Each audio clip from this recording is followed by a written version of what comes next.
पुनरपि जननं पुनरपि मरणं पुनरपि जननी जठरे शयनम् इह संसारे बहुदुस्तारे कृपया पारे पाहि मुरारे।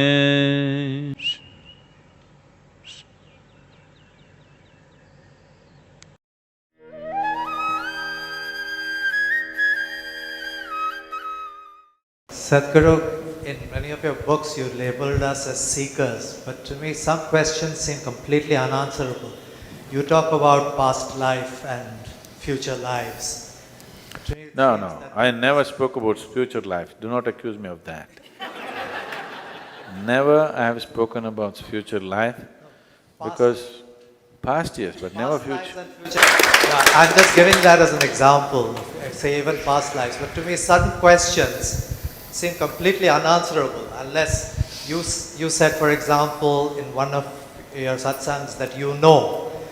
I mean, so are we supposed to just accept that No. the knowledge is available when seems to me that it is not available to us? No, you don't have to accept anything. Why should you accept? There is no need.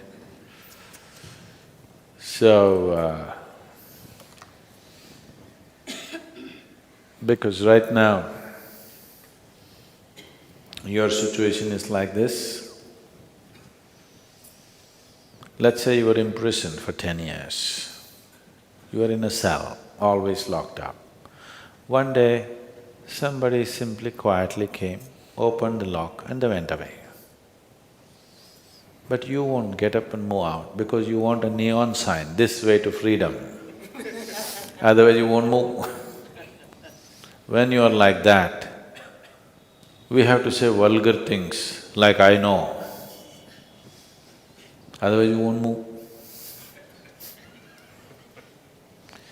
So, the vulgarity of me sitting up and saying, I know, is simply because somebody is sitting in a satsang and he can't take his hand off his cell phone.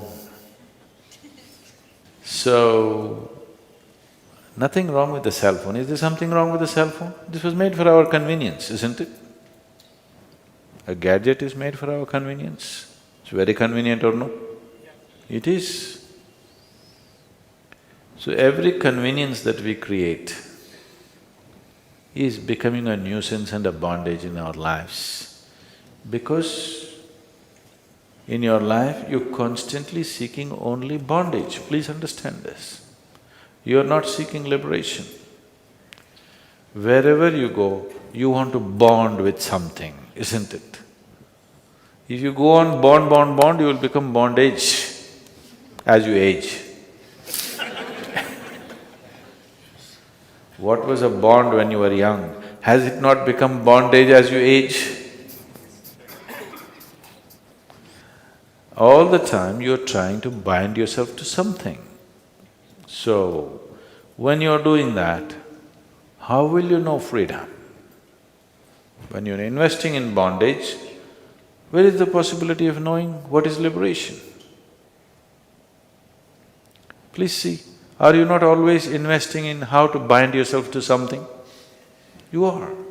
So this needs to change for you to understand. You don't… I think whenever I spoke about anything which is not yet in your experience, I always said, don't believe this nonsense.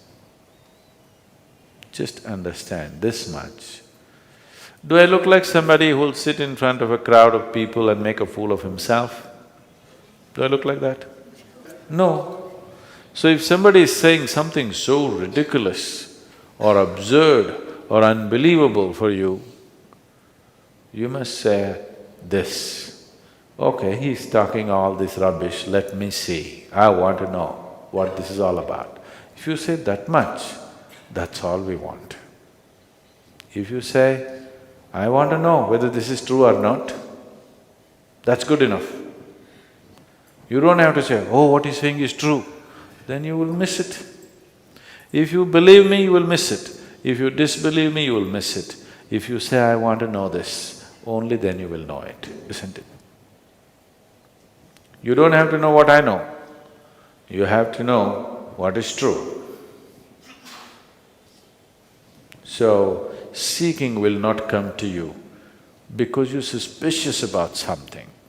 Seeking will come to you only when you realize you do not know. If you see, I do not know, seeking is natural for human intelligence, isn't it? You cannot help it.